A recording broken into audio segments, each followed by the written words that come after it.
উপস্থিত। নীল তিমি সম্পর্কে বিশদ ধারণা খুব কম মানুষেরই রয়েছে। নীল তিমি বা ব্লু হোয়েলের বৈজ্ঞানিক নাম ব্যালিনোটেরা মাস্কেলাস। তিমিকে মাছ ভাবাটা অনেক বড় ভুল। এই ভুল বিশেষজ্ঞ মহলেই ছিল। এই ভুলের প্রধান কারণ তিমি গভীর জলের বাসিন্দা বলে ১৬ শতাব্দীর আগ পর্যন্ত এটির সঠিক বৈজ্ঞানিক শ্রেণীকরণ সম্ভব হয়নি।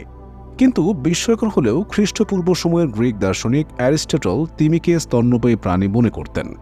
অষ্টাদশ শতাব্দীর মাঝামাঝি সময়ে সার্বিক বিবেচনায় জীববিজ্ঞানীরা একমত হন যে তিমি কোনো মাছ নয়, বরং পৃথিবীর সর্ববৃহৎ স্তন্যপায়ী প্রাণী।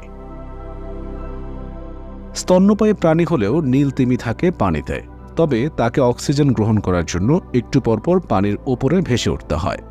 নীল তিমিকে পানির নিচে নীলই দেখায়, তবে পানির ওপরে ভেসে উঠলে দেখা যায় তার শরীর জুড়ে নীলচে ধূসর ছোপ।